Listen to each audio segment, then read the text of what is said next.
Good morning. Hello. Coffee. Coffee. Hello, everybody. It's Matt Dyan, and welcome back to OK Aussie. Good morning. It is bright and early. It's not even 7 o'clock. I want to ask a question. What? If construction workers aren't allowed to start until 7 a.m. That's what I said. in the suburbs, why is it that bin trucks are allowed to start Because it's the at fucking 6 a.m.? government. Do you want to tell me the logic behind the whole noise thing in the suburb? Anyway, early start to the morning. It's a bit like the police that Cat speed. was disrupted by the noise. No, it's You were a bit disrupted. like police that speed when they don't have an excuse to. They're above the law.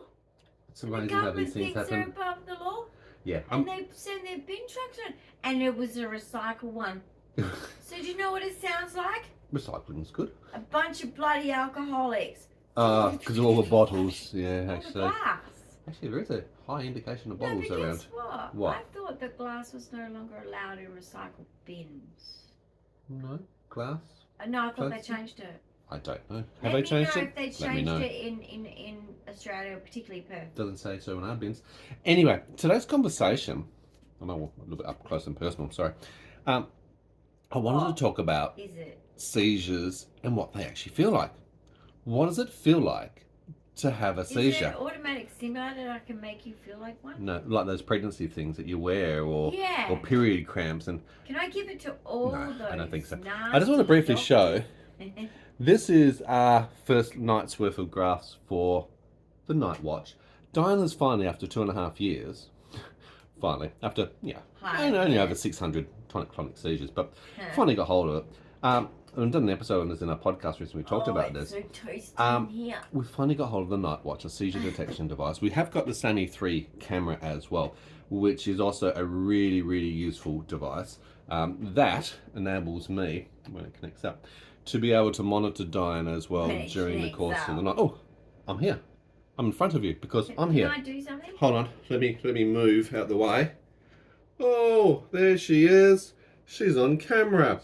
But I've got sensitivity, I've got thresholds, I can see if she's thrashing about or moving, and that sends me an alarm. So we now have some alarming devices which actually can keep Dyan safe and alert me as a carer. I've got an alarm box right next to my bed, literally that far away from my ear. I can hear things if she suddenly stops breathing, if her heart rate doesn't pump anymore, or if she hits certain thresholds and moves around. So all of that's actually very, very useful. Let me just fix that. All right, almost had a hot chocolate disaster. Almost. Normally it's you with your dyspraxia going every which way. I think I need to have a spill-proof cup as well. He needs one of these. Do they come in Star All Wars? mine. If they come in Star Wars, I'm in. All mine are spill proof. For a reason. Neurology changes as well. Now, speaking of neurology, and it's a good segue into this, I feel are in a really good position to be able to explain to people out there about what it feels like to have a seizure. Now, as I've just showed you, it's taken us years, and we've been doing this now for probably 10 and a half, 11 plus years. Seizures have been obviously increasing in intensity, frequency, severity, to the point now where I shall try my best. Yeah. Now, if you're not aware, Dyan, and you're new to the channel, Dyan does have this chromosomal disorder 22q11.2 deletion syndrome. It's a microdeletion of the long arm of the 22nd chromosome. It means she's missing between 40 and 60 genes. It affects anywhere between 180 plus different components, symptoms, elements of her body, and part of that is genetic causation for seizures. Now, there's a lot of neurological components because it basically means that not everything has formed correctly in the baking stage. Apparently. And that's why, unfortunately, a lot of children who are in the prenatal may not actually get to full term. 3 years They old. may struggle in the first couple of years of their life. They'll have You're lucky if you get to 3. a and range then after that, of conditions. Yeah. Because it's not a formation of the midline. So heart is a major concern because it may not have been formed correctly. The palate, obviously cleft lip is a common component. I've got a high palate, so it's eating foods. Like I've got this special. It's not a special thing, but it's like this magic trick that I don't like. Think of it that way. Yeah. Okay. Fair example. Well, I love my rice crackers, and I dip them in things, and because I'm gluten free and all that. And when I bite it, sometimes it's like that. like most of it gets stuck up there as if it's like a platform. Yeah. And then I'm like a plate, almost one of those dental things. yeah, and I'm like, A bridge or oh whatever you call it, no. yeah. How do I Oh, get that out no. of there? And I've got to literally Hook it out. scoop it out. Okay. And a lot of different other foods as well. Yeah. Well, that's So, really cool that you're sharing that sort of experience. It's 'cause really annoying. That's what I'm trying to tap into. So, like I'm seeing the scene here, over the years, because of your 22q, you've experienced several different types of seizures. Now, in the beginning, they were atypical tonic-clonic seizures. You've had tonic just by themselves and even clonic just by themselves. But you've also had myoclonus, which is a lot of the restless legs, the flinging of arms and jerking around, which is uncontrollable. That ties a lot into your Tourette's, and there's a correlation between your Tourette's, which is motor and physical tics with your neurological condition. And you have a lot of other neurological conditions apart from your seizures. But I can tell the difference. Oh, when absolutely. It's myoclonus or So we've talked about Tourette. myoclonus, you've got the Tourette's component, you've got the tonic-clonic, but Yeah. you also have absent seizures where you're literally just gone for a few seconds, anywhere between 3, maybe up to 8 seconds. Sounds nice. And it's suddenly like, it's like a reboot of the brain for Dyan. It's like, she suddenly goes quiet, and that's when I know there's something wrong, because she never goes quiet. And I look and go, okay. But most commonly I hear it because she goes, what did you say? And it's like, what do you mean? Or it's like, she's missed that little gap in time. And it's only since we started doing videos of YouTube a few years ago that we started to actually capture these moments, literally where she's frozen, and then she keeps going, because she's not acutely aware. She herself is not aware that she's had them until we've looked back at the video footage. Hence why we have things like the Sammy 3 camera and stuff in operation. We can capture how often you might have these sort of seizures. Exactly. Now, the last sort of type that you've got, more of a focal aware style seizure, where it's focalized because of a certain component. You're aware during the seizure. It's not that you can actually move or iterate or do anything, but you're aware that a seizure is going on. So, however, you're kind of in Twilight Land. Yeah, and that's so interesting. So you are there. Yeah. You are. So when they say the aware part, I don't think that's the best word, because being aware in my eyes, if I was to look at, being that I've studied psychology and I've studied the states of mind. Yeah. Great this one. It's not aware. It's you're conscious. You're twilighting though. Okay. You can recall briefly what's going on around you, but not accurately. So that's interesting. So it's not what I would call aware. Sure. Aware is when you are highly alert, very, very present, and I would not explain it that way. Okay. So sometimes your seizures also may have a syncope element to them. Syncope's fainting or well, the passing out. tonic-clonics is when I know it's going to be a tonic-clonic is nausea. And before I was put on anti-seizure medication, ASMs, I used to vomit. Yeah. Literally every content in my stomach would come out. Well, there's actually a correlation to that too. It's not just the seizure medications, but you also, because of your gastroparesis, another condition, a GI tract issue because of 22q, you're on Danzatron, a lot of anti-nausea medications throughout the course of the day to help you in that sort of area. They surely must help you as well with the nausea. Maybe that's prevented you know it what I too. mean? Now, but I'm just saying, like, it's definitely a big difference between medicated and unmedicated seizures, because when I wasn't medicated, the vomiting was awful. And I know it still, and I've seen some of my ones on the videos, but I can see that I'm feeling very, very sick. I can feel when I'm going into it that I'm feeling very, very sick, as if I am going to be sick. But before I was. So let's talk a little bit more about that. So we've discovered that you've got 4 different types. I'm going to go through the different phases or stages. The technical names of those are the ictal stage, so it's a bit icky. Yeah, my doctor got me to is before you get icky. Basically, and this is a good thing to do if you, even if you've had them your whole life, you should teach your child to do this as soon as they're old enough.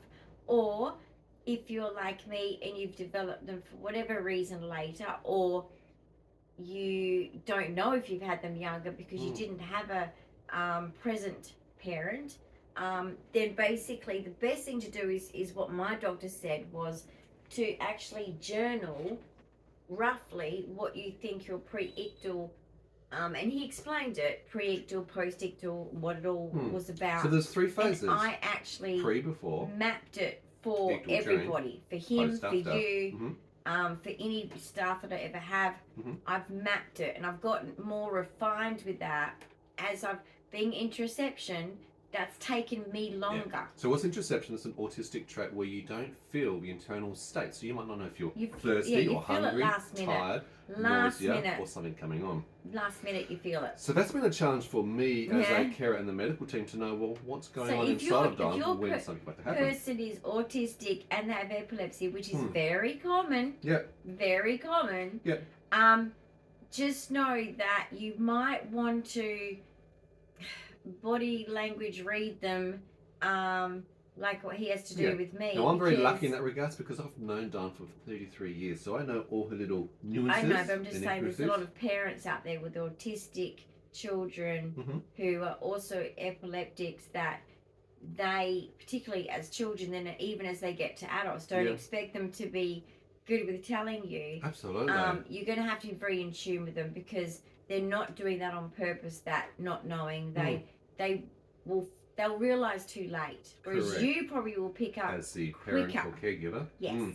And look, you're right about that comorbidity. There's a lot of common comorbidities with autism. We've touched upon that in other sort of videos. And one of them's epilepsy. GI tract related issues of nausea. Epilepsy is about 20%. Gastroparesis. Hypermobility. Those sort of things. Epilepsy. Come into play. So insomnia. Be alert. But there's also a correlation to that.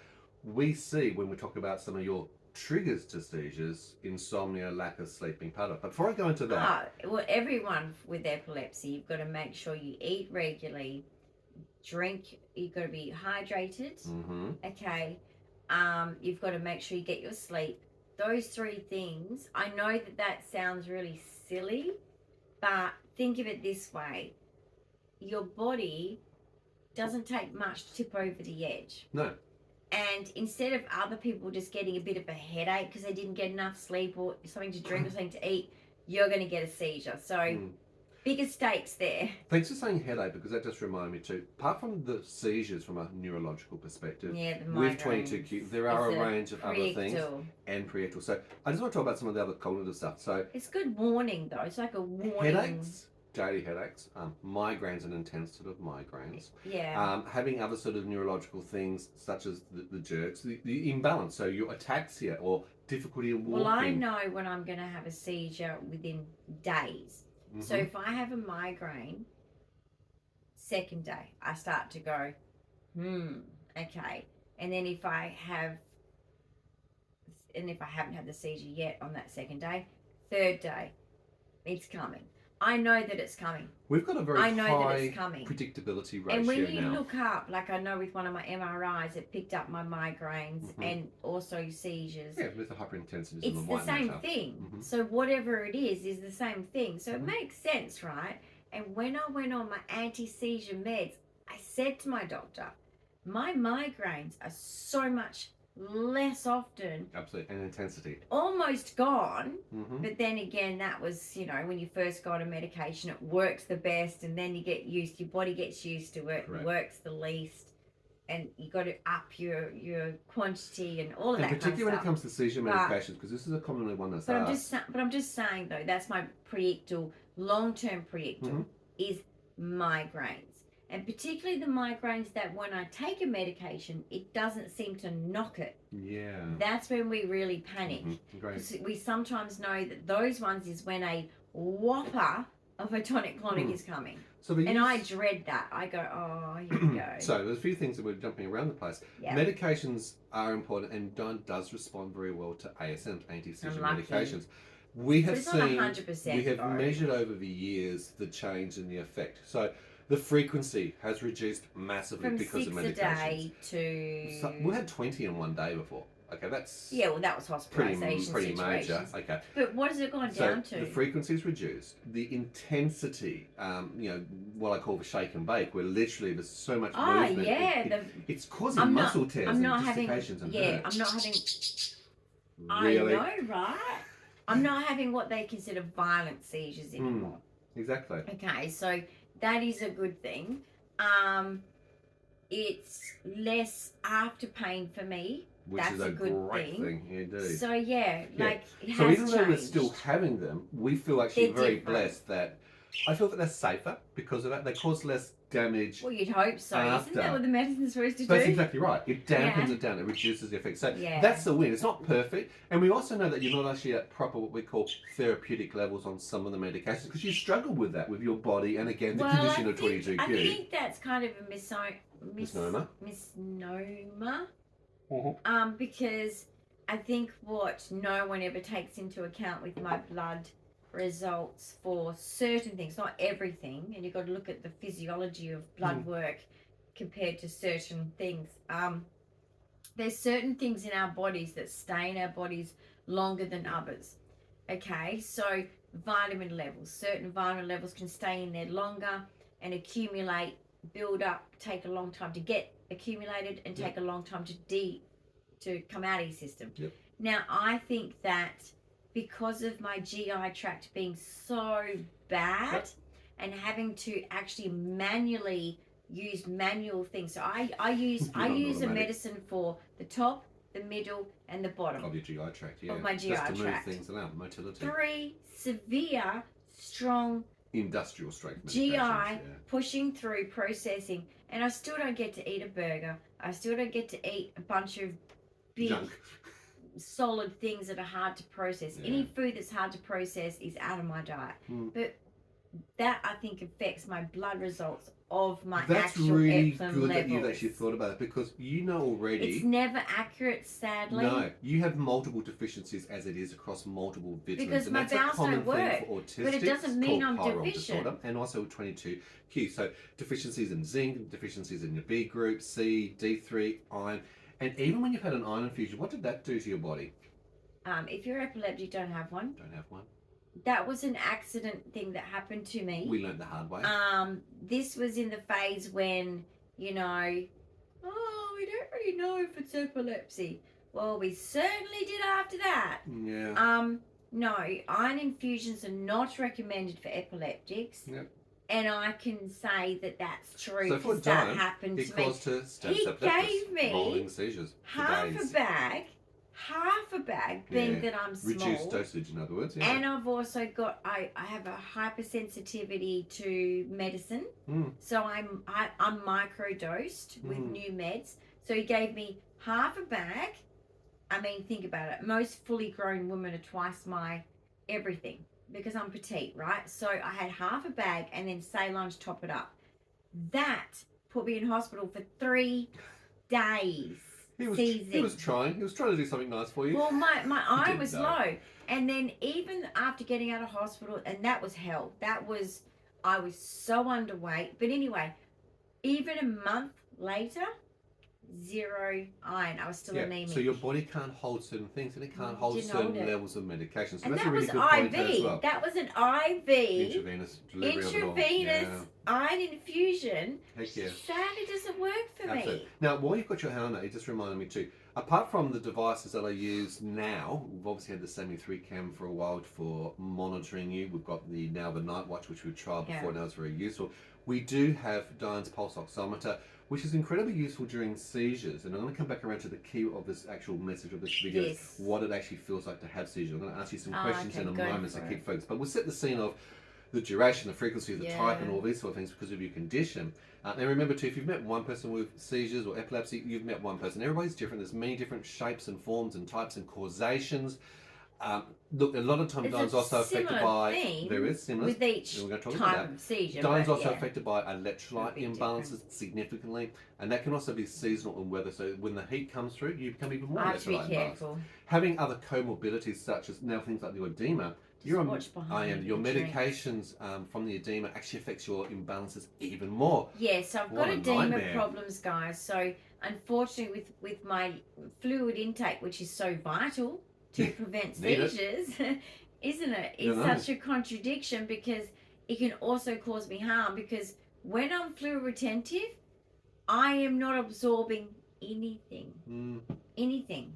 my body's not working at all. Yeah, and throw into that when you're fully impacted Sorry. with your And that gastroparesis, as well. and you're having all this industrial strength medication to try and move your bowels. That changes the chemistry in your body, Well, and it stops particularly the my electrolytes. fluid edema tablets from releasing the function. fluid. Yeah. Now, the reason why I mentioned the pulse oximeter, Yeah. it's been very useful during seizures for us to be able to monitor what happens Yeah. to your heart rate and obviously what happens to your breathing, your O2 or oxygen saturation stats. And we've been talking a bit about that recently too.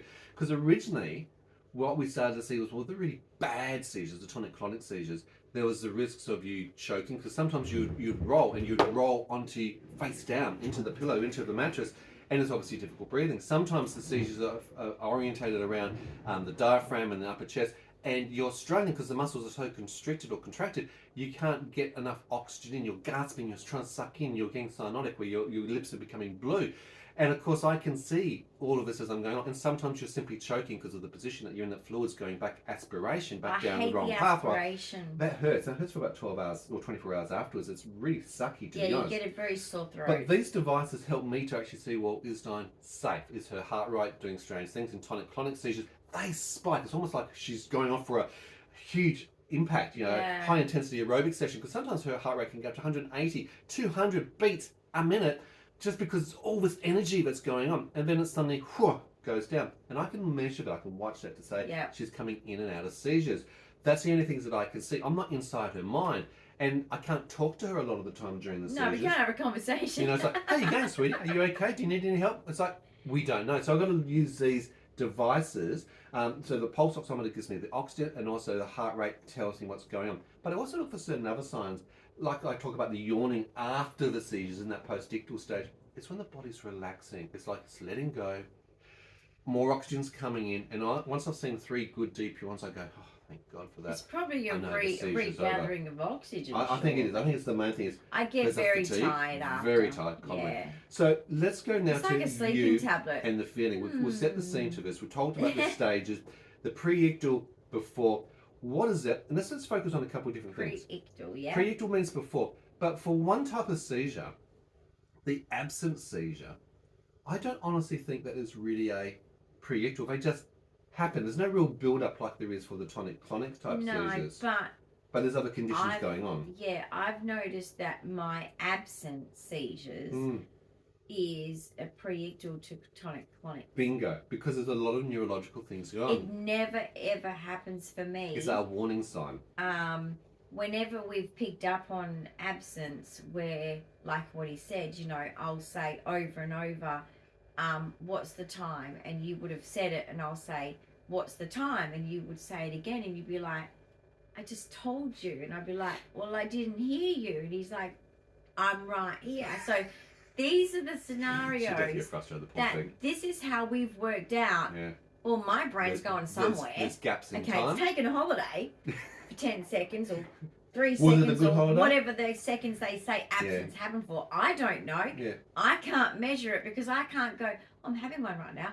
1 hippopotamus, 2, just say. Yeah. So basically, I notice that when I'm having, and see, the days where I have lots of absence are days like, it'll be lunchtime and I'll blink and it'll be 4 p.m. and I'll go, no way. Someone's pulling. Someone's like turned all the clocks, messing with my head, Might do that one taking me on a surprise trip overseas. Yeah, good luck on that one. Because it's that paranoia, because it's like there's no way. There's no way I blinked and it's 4 hours is gone. I noticed like 4-hour chunks of my days keep going. So when that happens, there's a tonic-clonic coming. With the absent seizure, and you're right, it is a pre-ictal indicator for us, a pre-warning, a bit like the earthquakes. You know how you get pre-tremors? Well, that's the pre-tremor for us to know that something big might be coming. As well as the and like I use like a DEFCON sort of alert system. You know, when you get to DEFCON 5 and it's like, oh my God, all wars breaking out. Tourette's maybe. Tourette's are as well, but it's a different type. Okay, there's only one type of Tourette's that brings it though. So my Tourette's can happen, and that doesn't mean I'm going to have a seizure. There's a Tourette's that happens, and I think it's a Tourette's crossed over with, I don't know if you're aware, but autistic meltdowns are a neurological thing. They are not a behavioral thing. And if you treat a person with autism in a meltdown, as if it's behavioural. You're abusing them. Yeah. Simple as not that. Bad behaviour. If they are it's out of their control. diagnosed autistic, having a meltdown, and you punish It's them, not a tantrum. they are having a neurological episode that you are abusing them for having. Just like if you abuse someone for having a seizure, if you abuse someone for having Out of their fainting, control. for abuse, you know, that kind of thing. Absolutely. So I just want you to know that. It's a good point. Now, when I have Tourette's going on, and it's an angry Tourette's, so say if there's been a stressor going on, and it's also at the time when my Tourette's is going on, yep. my Tourette's will go into a combination of Tourette's, and then it seems to tip me into a meltdown and stress, which causes seizures. So the stress of the two of them, you've got the Tourette's going on, which means my neurology is unstable. Unstable already. Well said. Second, you've got the meltdown happening, which means my neurology is unstable. Because with your meltdowns, the way of preventing meltdowns is calming the neurology. That's why we have things like our sensory. Like I go in my dark bathroom. I will go places where it is like sensory deprivation places of the house. So you're going to reduce all the stimulation so that you're not over sensory. Now, I can achieve reducing that if people aren't, you know, like, I guess, like interfering with that process, hence like what I said, you know, if you're going to be abusive to someone in a meltdown, they're going to react. And you're to blame, but they're not, because the reason is it's not in your control. They're in a neurological situation where their brain, it's almost like blaming a dementia patient for having a dementia moment. That's another comparison. You can't. You have to be the cool cucumber one. Understanding, tolerance, and acceptance. So when my Tourette's is going on, meaning my neurology is on unstable ground, I go into a meltdown because there's sensory overload for whatever reason, and we all know there's a different concoction with every meltdown. And that's all senses. It could be the temperature, suddenly it's cold, or it could be a noise. So basically, when I have that combination going on, I go into a it's a very specific type of meltdown, isn't it? Yes. And then, literally, within half an hour to an hour, there's a seizure. Guaranteed, every time. And it's all neurological. And it's really good that you've painted that sort of picture. With the absent seizure, I'm focusing on one type of seizure. Absent seizure first. I don't believe there's no feeling. So the question here is, what do you feel? Do you even know? Because most of the time, you don't even know. Okay, so what I feel is, because if I look back to that day when you said, you know, why are you being so rude to me? Like, because we were having a very stressful conversation. And, you know, because there was a lot of stress going on at the time. And we were in the car and we're chatting back and forth. And obviously there was a pause from my end and I wasn't aware. Pregnant pause. So basically, you thought I was ignoring you over something, naturally, right? Because if someone doesn't respond straight away, that's kind of a natural thing. When you're driving a car, you're not looking at the person. Looking on the road, hopefully. Yeah. You obviously didn't notice. And look, you can't hold people accountable for not noticing a neurological problem in your head. You can't see it. Really? Playtime! Alright, it's not playtime. It's okay. Refocus. Oh my god, you're too cute, Jazzy. She loves it. Jazzy! Hello, back here. They're distracting me. Yes, I can see. Absent seizure, what do you feel? The days that I feel like it's going on is I just feel really chill. I feel spaced out. I feel as if, like, when you're jet lagged and you're kind of like in that mode of like, oh, I just can't be bothered. Like, even breathing is hard. Can't be bothered listening. Can't be bothered doing anything. You just feel like your mind and body is just slowed down. But you don't think it's neurological in yourself. You're just thinking you're tired. I see that you have no understanding of this actually happening. I actually see that you can clearly not hear. Yeah, I just think I'm having a couple of seconds or a few seconds, you can't hear. I feel like I'm just having a tired day. That's all I know. Okay. I don't know when the absences are going on. So it's really only the other people around that will actually know what's actually happening. Right, they're seeing the sunshine. Take them to the sunshine. Go get some sunshine, you two. They're getting excited. The sun's up. Woo, we haven't had sun for a few days. I know. So they're getting Even excited. I'm excited. I'm excited. It to watch is. the trends. There's a sun out there. So, okay, so let's explain the absent seizure. All right. There's no pain. No, there's no pain. No, there's no nausea. There's frustration. Like on those days, I feel like I'm stupid. Okay. I feel tired, and you know when you So feel there's an annoyance of tired and being people like- are talking to you, and you're like, "What are you talking about?" Okay. You just feel dumb. All right. You just feel kind of like spaced out of it, exhausted. But that's all you think is going on. You just think that you're just tired. And I can see that there's no pain, that there's there's no nothing pain. going on as far as other physical symptoms. It's just that she's literally switched off for a brief few seconds. And it's like I have to rewind. So I'm always acutely listening to I'm like, say conversations that during these again. phases so that I can replay back to her And I only know in what hindsight. was actually happening. So that's one type. Another type of seizure, initially it started a lot with the restless legs, but then it became all Oh, the bodies and so-called myoclonus, restless legs that the doctors kept saying years ago. which weren't restless legs or No. running legs, because it's like, seriously, you're going for a run in bed, can you keep your legs still? It's like, let's all stack on to try and keep them down. The video that we actually took in too, this is what makes me really angry to my history of my health journey, is I had a video where I recorded it going on because it wasn't a conscious thing I was doing. Yep. Restless legs, and I'm not saying that it's not a horrible experience. Everyone's experienced restless legs at some point. Deletion Syndrome. It is horrible, but you're consciously moving your legs to get them comfortable. Yep. With myoclonus, you are not consciously moving your goddamn legs. That's the difference. And it even affects your walking sometimes.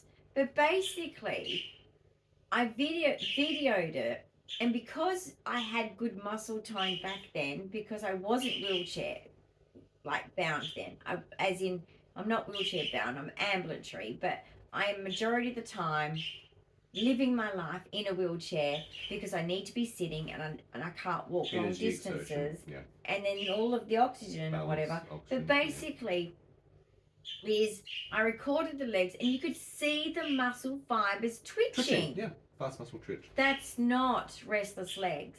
So anyway, they should have picked it up then and gone the way it was, and it was shooting out. It was like electricity was shooting out of my legs.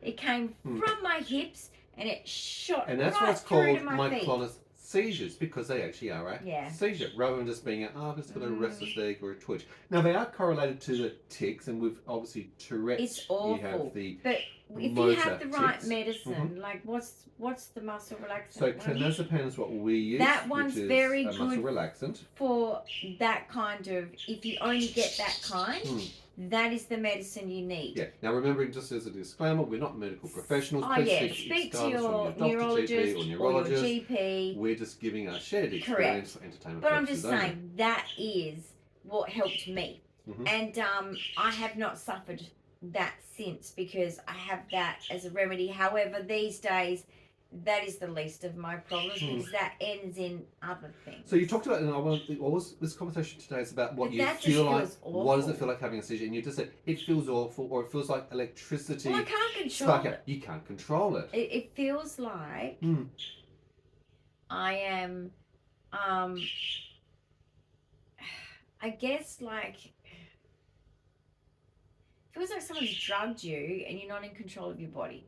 Okay. And you feel self-frustrated because your body's just going nuts. And if I was And to it is the contain, most frustrating thing, not being able to control your own body. if I contain one limb, so sometimes because of motion from I the was told she might hurt herself. So I contain one limb so that she doesn't bang her hand against the bar, or electricity just goes to the other it side. discharges to another area. It's like, oh well, if I'm not going to do it over here, I'm going to have to do it over here, and I go to the other Yeah. side. Or my leg suddenly starts kicking. It's like you would pull my you would squash down my legs, and I would be like, it would be pushing up towards my upper body. yeah, And I'm like, it's like squeezing toothpaste, isn't it?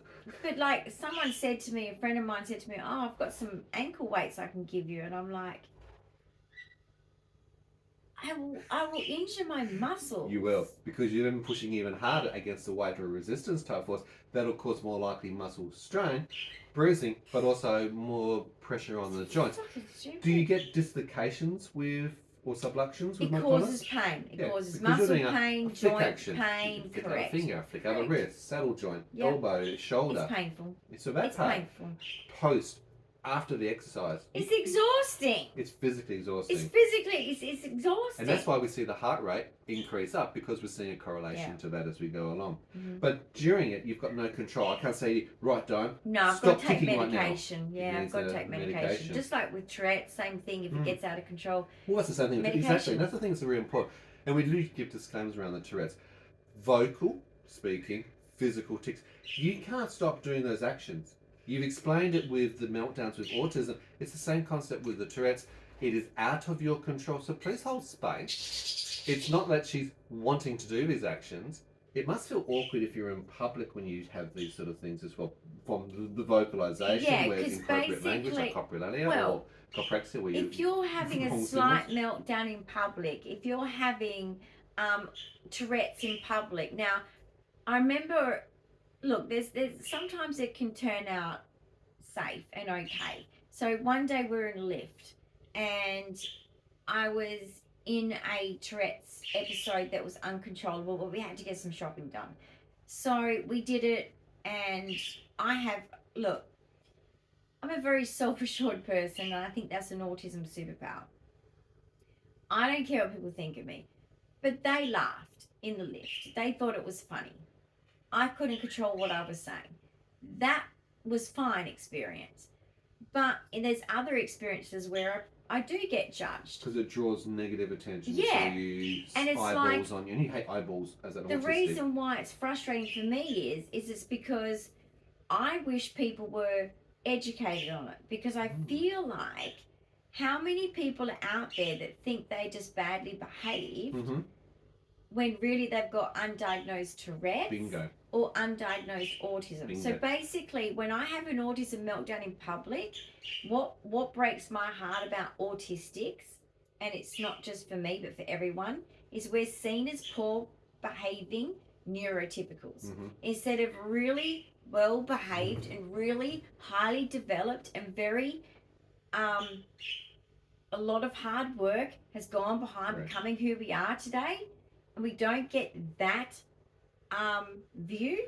We get the view of do better than that. You're an adult, you're a neurotypical, it's assumed. And I think that what I want to see in society change is that we look at a sea of people and we go, some of these people are neurodivergent, and when they're doing something, it might be something to do with their neurology. Look at the examples of, and this is totally different, but I want to show you an example of this. And I know of this because I've studied the biology of psychology. It's a med unit. It is purely medicine I'm talking here. There are people that can have things that happen in their brain that change their personality, like a TBI, that make them do crimes, anywhere to leaving their families, going missing and starting a new life. People have had things physically change in their brain that makes behavior change. Okay, please understand that the body is not all about, and this is where this stupid spiritual belief of mind body is so connected, blah blah blah. Yeah, but not the right way round. Everyone keeps saying, see, your physical pain, it's mental. Guess what? Here's a fucking fact for you because I studied it. It's the other way around. When you go to a psychiatrist, the first thing they're supposed to do, Australia, okay, and I've studied what you're supposed to do, psychiatrists, and I'm talking in depth. You are supposed to rule out physical first. An hour medical before you even entertain the so-called mental side effects. But that's part of the medical misogyny that actually exists, and that's towards females, and I've seen it as a male. No, it's towards men. As well. Men are getting treated the same way. That's now the so change. I agree. when a man goes in and they might have had a silent stroke, a silent heart attack, a traumatic brain injury, their behaviours change. They're not expecting Their wife takes them to the psychiatrist or to the psychologist. The psychologist and psychiatrist says, oh, this is all mental. And the poor guy has probably had that happen. The brain, and depending on where in the brain, affects different things. It changes. It can change personality, impulse control, so many things, and then they get diagnosed as something mental. Australia, flip it around. And we've had an example of a crime A lot of them. twice Mhm, I know about in just the last 6 months. Yeah, very true. Now, you brought up a really good point I wanted to bring into this for a moment. Yeah. First of all, if you're having meltdowns in public or even seizures, first aid for seizures is also about protecting the patient, particularly when they're vulnerable. And cognitively vulnerable means they're not able to control themselves. So be mindful about taking them away from the gaze of the public, protecting their dignity, looking after them. And I'm always conscious of having a seizure, particularly out and about or even a meltdown. We always move away. We try and calm the situation. We obviously try and reduce the sensory stimulation that's going on. But we also make sure that you're safe. We normally go home if I'm feeling meltdowny. Absolutely. And then in the car I'll just be like, oh. Yeah. And even seizures, we go to the car. Like I'll have a seizure in the car. Yeah. And we've had that a couple of It's times. better there than Correct. It's easier for me to be able to manage. We can still call an ambulance. Yeah. But it's just, look, this is the thing that being a disabled person that I don't like about society is dignity is not respected anymore. And it's a really sad thing because whether it's an elderly person or a person like me who has a severe disability and cannot time my seizures around my shopping schedule. You can't control it conveniently. You know, or my Tourette's or whatever. I have to go in public. It's like the hospital. It's very funny. I don't mean it in that sort of way, but I'm just going to say there's a point to that. Yeah. You can't control when you're having these things. So there's been many a doctor's appointment, medical appointment, an important one, which we've had to cancel, or I've dragged Dyan in to go and attend these things, and she's ended up having to have seizures on the floor at an ED or whatever else because she can't control when she's having those. So it's like, and you're damned if you do, damned if you don't. It's like, well, we've got to bring her in so that she can see you, but it then causes the additional strain to then trigger the seizure. Yeah. You guys don't work with this, but I really appreciate the insights that you're providing. So that dignity is a big thing. Dignity for disability and chronically ill people, it seems like almost forgotten at the door. And look, we talk about this even in your house, your room, because your house is your private space. When it becomes over medicalised, when you have people coming into that space. But I'm just saying, like, people in the sense of dignity is, you know, I remember what it was like to be someone that was always in control of, like, my body, always in control of my health. And it's very easy to say that, well, if you're mentally strong, then you wouldn't be getting those things. Okay? It's going to be very upsetting when you get to at least old age and you start wetting yourself or doing certain things of old age. Don't speak like that. Like, seriously, you're going to sound like an idiot to yourself one day and you're going to feel really embarrassed and stupid and guilt because you've thought that. Because you cannot control, you cannot, and I am spiritual and religious, and I'm telling you, you can't cure cancer with prayer. You can give a person a chance to have peace and comfort, but I just want people to realize that whatever happens to someone physically is just what's happening. It's just what it is. God doesn't promise a disease-free life. God doesn't promise a good life that's easy. And some people have these things. And I find that because we're the minority by a lot compared to masses, the actual attitude of, oh, if I had, like, you know, seizures, I wouldn't even come out shopping. I mean, why would you do that? If you're an epileptic, you should stay at home. So that kind of mentality is out there. Time, isn't it? It is out there. And that is discrimination. And just remember that disability discrimination is now criminal. There are certain things that you do that you may do that you need to check yourself because they are criminal. But basically, I'm just saying that this mind and body connection, flip it. So let's refocus this, and I really appreciate that part of the conversation. So it's very important. You mentioned also wetting yourself. That's a common thing that can be seen in the initial stages, just prior to, in that aura phase before a seizure may occur. Yeah, I'm always having to go and that's to the also toilet. about that dignity and protecting the privacy of a patient. And that's the thing too. Sometimes in diagnosis, I'll go, oh, look, did you wet yourself? Oh, it must be a seizure if you've done this. Well, sometimes people don't. I It don't doesn't, always it doesn't wet always happen. It might myself. happen in 30% of times. You also, funnily enough, have this urgency to go a lot of the time before a seizure. And it's like, that was one of the things that I was looking for. It's like, why is she suddenly needing to go quickly now? And then it's like seizure onset comes through. So that's pre-ictal. Yeah. Very, very important to understand and differentiate those sort of things. So what about the big whoppers? Let's talk about the big whoppers and how you feel. So we've gone through now a range of other different types. I want to focus only now on the tonic-clonic. We know that we talked about some of the pre-ictal, which was like wetting yourself, or you might be having the nausea, or your migraines, or the lack of sleep.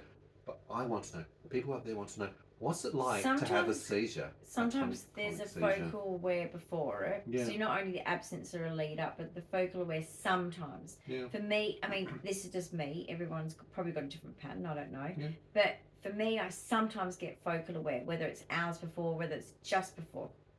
And focal aware feels like where you feel frozen, almost like that phase when you know you're about to pass out, you start to lose control of your body, but you're aware, but everything's a little bit right. Zone, yeah. But you're aware. You can hear things. Mm-hmm. You can, it might not be clear and it might not be coherent, but you can hear things. But the tonic-clonic, the whammy of that is. But before we do this, can I just? I'm on cruciamide and I need to go. Toilet break. All right. Toilet breaks are actually a necessary. No, it's exhausting just going that direction a couple of meters. It seems like a long way away, doesn't it? It is a long way away. Good job on that one. Right, and thank you for being tonic-clonic. focused. So this is the last one we're going to focus on. It's the most important because we've gone through the other parts. Yep. We're answering the question for the people out there. What does it feel like to have a tonic-clonic seizure in the moment of doing so? So my first thing is dread. I feel dread, and then I feel really sick. Right. We always see the nausea. That's most of the time. Sometimes I feel quite hot, a little bit off. You used to start stripping off clothes and thinking, okay, what's going on here? Happy hour! Whoa! Okay, but that was also like menopause. Yes. My seizures, guys, when I was going through perimenopause and going through, I'm actually in post-menopause. Mm-hmm. So I know a lot of people might not believe that, but I am actually 18 months since period, pretty much. Okay, so like I'm literally done. And the reason why I'm done early at 50 is because I had children young. I was 20. Finish early. So basically I am done. But it's an important thing to say because of hormones. That was hormone thing. So I was getting extra seizures probably because of that. Yep. So correlation. I was having day sweats, night sweats, all sorts of sweats so that was part of that as well. Absolutely. But now I just get like sort of hot. So I might take socks off or a jumper off or what have you. Correct. The next thing I start to feel is, I guess like it's almost like you feel the whole brain slow down. Right. You feel it sort of like, it's almost like, when you're playing with the laptop and it starts to kind of like, you might type a word and then the word doesn't show up and then it like suddenly goes, and you go, do the stupid thing. She does actually. That's what I feel. Sorry, I'm finding it very hard to concentrate if you say something or if they say something. I'm like, I can't focus. I know, you've been struggling with their noise, I heard that. So basically, like I feel like that kind of feeling, a lagging feeling. Mm-hmm. So information's coming in, right? But it gets to my brain and it processes a bit slow. Then I start to feel like, a bit dizzy and a bit woozy and a bit fainty. Mm-hmm. Is this where you commonly say that like phrase to me? It's like, I feel funny. I feel funny. That's her statement now, to me. because I'm at home a lot because of how disabled I am, there's a difference. So let me speak about the difference of when I'm out and not in a familiar environment where, when you're not well and you're home, you always feel a bit better. When you're out and you don't feel well, you really feel the unwell feeling to its fullest.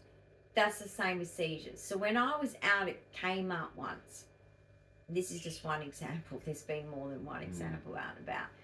And I said to him, I said, oh, I feel funny. I feel trippy.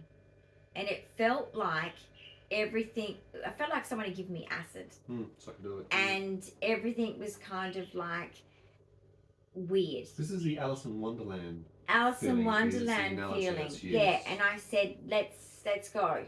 Let's go. And you just knew. Oh, yeah. Let's go. It was abandon the shopping. It was full speed. How fast can we get to the car? And we did that in under 30 seconds. And I had a seizure in the car. Yeah. Better place to have it than a shopping centre full of people. Yeah. Because that's not something that I'm comfortable having in front of others. No, I don't think many people would. But so I feel like that. Then I feel like,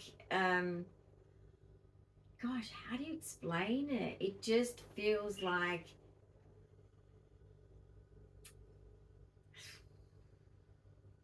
it's almost like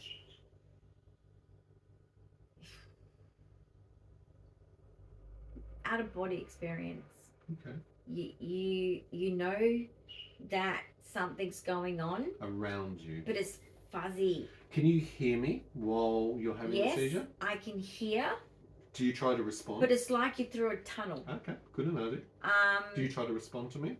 Yeah, always. But that's if I'm not like I don't know if I am passed out. I mean, I wish that they would explain that. Sometimes I can clearly see that you're passed out. But not in those moments. And I can see it by your eyes. Because I see it in the videos. Like, I see you talking to me and I'm like, yeah, I don't remember you saying that or doing that. And dude, do you really think I'm going to hear you? I don't look like I am. Yeah. But basically, there's times where I do hear him and I can't respond. Frustrating. So do you have much memory I've got after the seizure? No, but what I'm saying is I can hear you. And it's like, I can't respond. Yep. I'm frozen. Locked in. Yeah. Frozen. Locked in. Can't respond. Freaking out internally. Luckily, but not nice, I go back into it again. Come back through. Come in and out. Yep. So it's like you're sort of passing out, coming to, passing out, coming to. Noisier. You feel like just... I don't know, you kind of feel like you're dying. You do feel like you're dying. You feel like you're drifting away from your body. You feel like an out-of-body experience.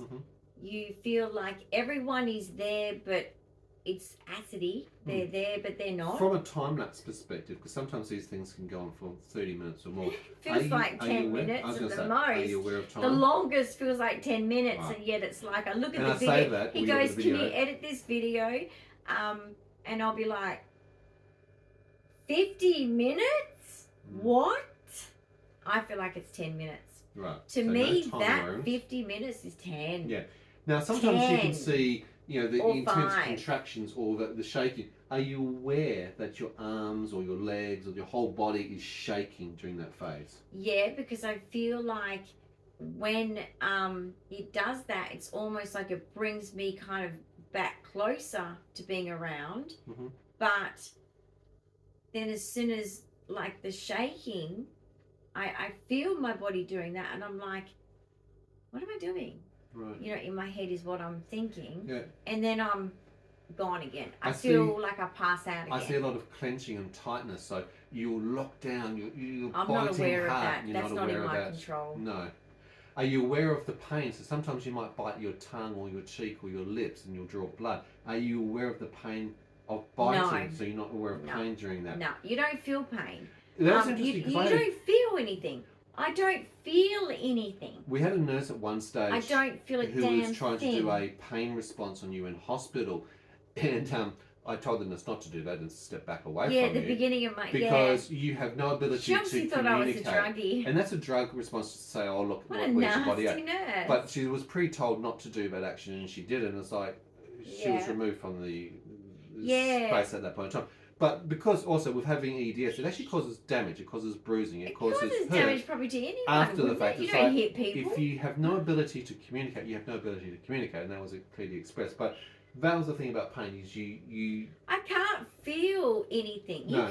You could beat me up. Yeah. Well, You could actually get a baseball bat and hit me in the shin. You've banged yourself. You've kicked the table. You've hit the bars of the arms. I don't feel it. I feel it later. Yes, and it's that post. Yeah. I think after the seizure, there's a lot of things, whether it's biting of a tongue or a cheek. I don't feel it straight away, muscle tears, there's dislocations. But I don't feel it straight away. Like, I only feel anything mouth damage next day. Right. I don't feel it that day because things in the mouth take a while to develop. But things like the body, also, hour or two later maybe, I go, oh, micro tear right here, or things like that. Sometimes you'll show me indications, and this is where you're on the in and outs. When you're coming back into the in mode, sometimes when you're hard, because if there's seizures orientated around the chest and there's tight contractions, you can get intense chest pains, and you're actually pointing to, a lot of time you're struggling to breathe. But that's chest pain. Yeah. And that's what we'll then try and get the spray into play.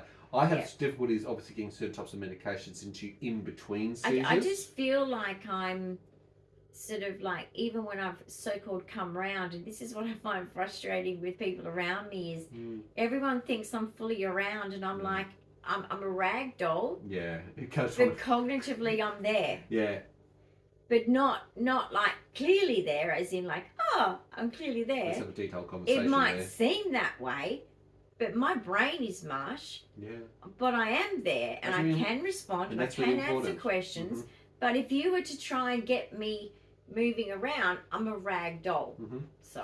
And that could last for a fair bit of time. We've had that before. Where it depends on the seizure. I remember a doctor trying to ask you lots of questions after you've just come out of a whole seizure set, and it's like, I feel like punching you in the face. You can see that she's not even getting who you are and what she's even doing here. I was like, why the intense questions? It's like, you're not going to get the answers you're looking for, mate. Sorry. I wanted to kick him. I wanted to punch him. It was so frustrating. I was like, and even this other lady, like, you know, she would ask me a question and then lift the oxygen up, and I'd be like, she's expecting me to answer, and I'm just like, yeah.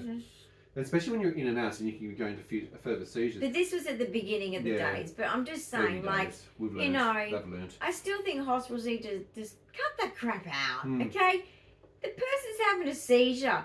Fuck off. Now, quite commonly, post-seizures, fatigue is immense. And can't answer you. The patient may want to actually roll over and go to sleep. And you've done that up to 3 hours and go to sleep. But many this a time. dude Because it's so physical, it's so exhausting. This dude's making me sit up and answer questions, and I'm like, I just want to go to sleep. Fuck off. She does. That's exactly it feels like as if someone's waking up in the middle of the night and saying, can we have a conversation? Yeah. I need to go to the toilet again. Again, okay. Pausing one more time. Medication. No worries. Sorry. Get a second coffee. I don't We've think had to close the door because the birdies are wanting to participate. Yes, they are. But they're not going to. No. So we're going to wrap this up now because we've basically answered the questions across multiple different types of seizures for you. Except for what I just said on the toilet. Yeah. Sorry, guys. Toilet conversations are most important. All right. So another thing that I want to leave you with, as we wrap it up, I've got more protocols to do this morning. Yeah, exactly. And a shower. Yes. It's shower day. And that's seizure risk day when we do that. Oh, good. I get to clean my hair. Yeah.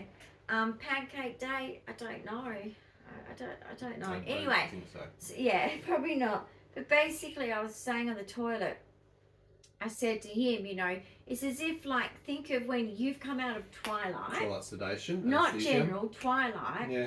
And you seem... Hey, Google, stop.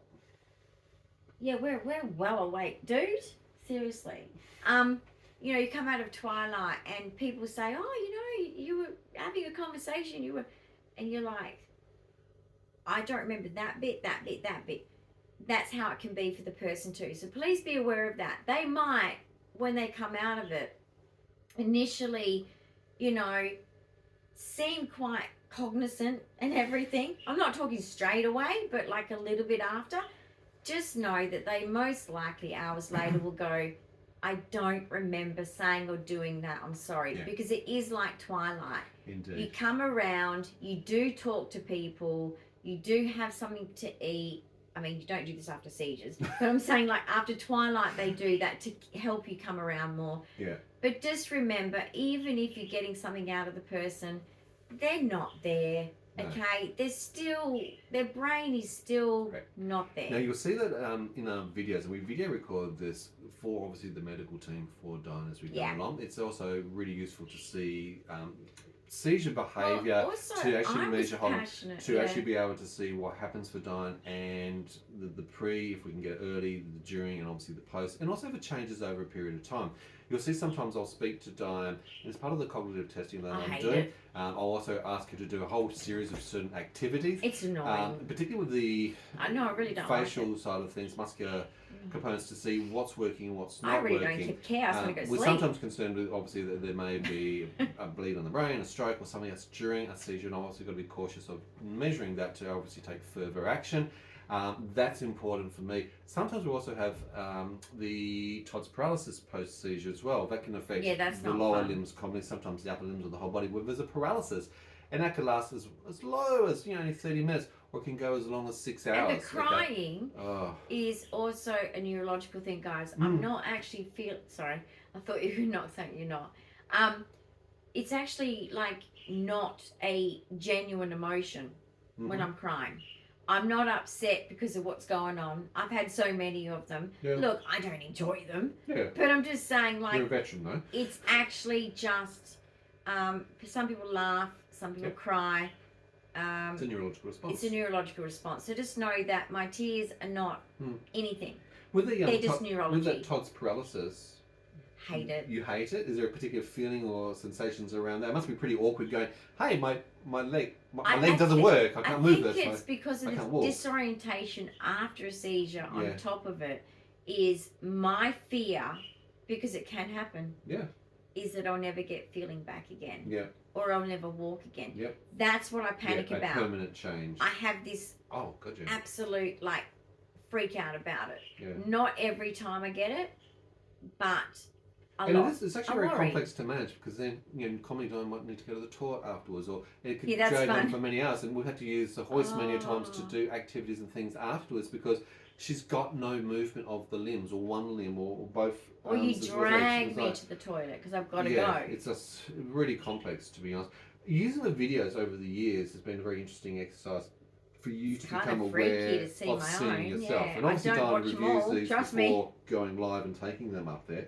But I don't like looking at them. I kind of go, okay. Yeah. Well, sometimes I think it's triggering. It's like, oh, what a horrible experience. Well, you can see how bad it was yourself. I feel sorry for you more than, even though the shit feeling I go through. Yeah. I feel sorry for you because it doesn't look fun. It's not fun. Looking down at it. It's not fun having it either, but I'm grateful for those moments where I'm out of it, because that's just must be scary. Oh, it is, absolutely. It's incredibly stressful because, again, you don't know. There's so many unknowns. Like I said, when do you call the ambulance? I've resuscitated Dyan several times myself. At what point do you need to call the ambulance? How quick do they need to go off the charts is like, what is enough? And obviously, when do you apply certain medications, or is it permanent, or what's the damage? There's so many unknowns. And look, well, I can't believe. Actually, that's one thing you gave me. There was something going on, and you had to give me the emergency med. And it was for, I can't remember what it was for. Right. It was some other neurological thing going on. And it tasted disgusting. Oh, midazolam. And you said, you've given this to me before in seizures. And I'm like, I definitely am not with it. Because for your taste buds to be working. Those taste buds are not experiencing that intensity of bitter. Yeah. So, yeah. There's a big difference in sensation because, ew, I'm not aware of how gross that tastes. How do I tolerate that? Indeed. Well, look, thank you so much for your insight, which I think is so valuable, because you're welcome. Unless you're a person who's actually had a seizure, you're not going to have had that experience. I wish there was a simulator. Because I really want the doctors to bloody all have one. And the fact that you've had not only neurological meltdowns from obviously autism, having Tourette's episodes, that with tics, also should having be Myoclonus and absence, focal aware, and then tonic-clonic. you're pretty well versed in a range of different neurological sensations Meltdowns are and just feelings. like seizures, guys. There is zero control the person has, Yeah. and it is dangerous Yeah. for them and others. And it is so serious and unfair. Please show autistics the respect and dignity that I think they you've deserve. got some incredibly important messages in today's video. I hope this is a video that you feel that you can actually share with other people, for not just the person who's maybe experienced it, but actually outside of that zone, to the people around them, The their family care for members, seizure the people. carers, the staff, so that they can actually learn and understand what the sensations are, what the restrictions and limitations, what the capabilities are for a person Well, who's there's a having lot a of seizure families during and with after. children that have seizures. Yeah. And they don't know what their They don't have a children are voice. feeling. Yeah. And just know, if you have a child with seizures, you know, that gentle stroke, that calming tone is everything. Tell your carers of your child to do the same thing. That is everything. Don't stress around It is them. not just a child that needs that too. Continue it into their adulthood. I know that is the most, what would you call it, most effective thing, because there's nothing else you can do apart from the medications leading up to the protocols that you know what you have to do under what you've been given. But I'm just saying, like, on top of that, if I was to say what first aid should be, just be calming. Tell the person they're going to be okay. It's going to pass. You're right there with them. Stroke them gently.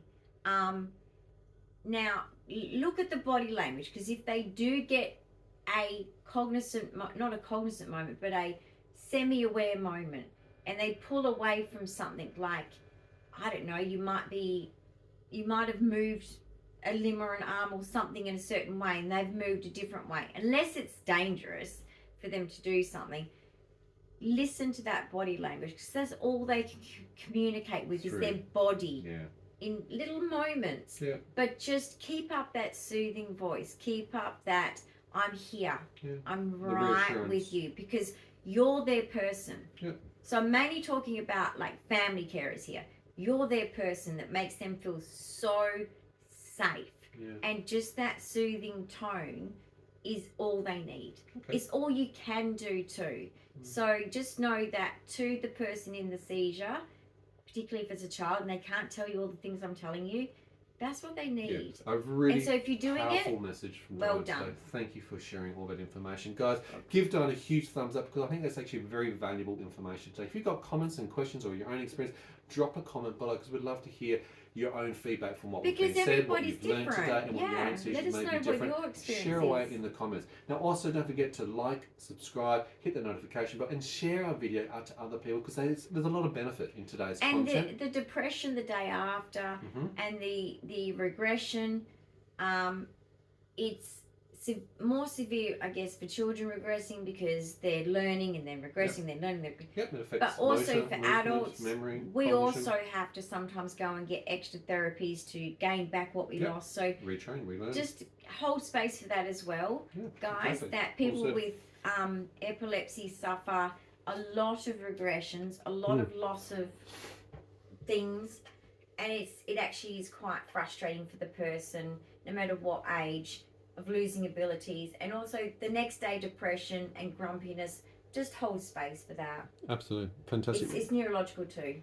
Great information, great advice, great insight as to what actually happens. Thank you so much, Dyan, for sharing that. You're I really, welcome. really appreciate it. I hope that's actually a benefit, and we'll see you in another episode real soon. Bye for now.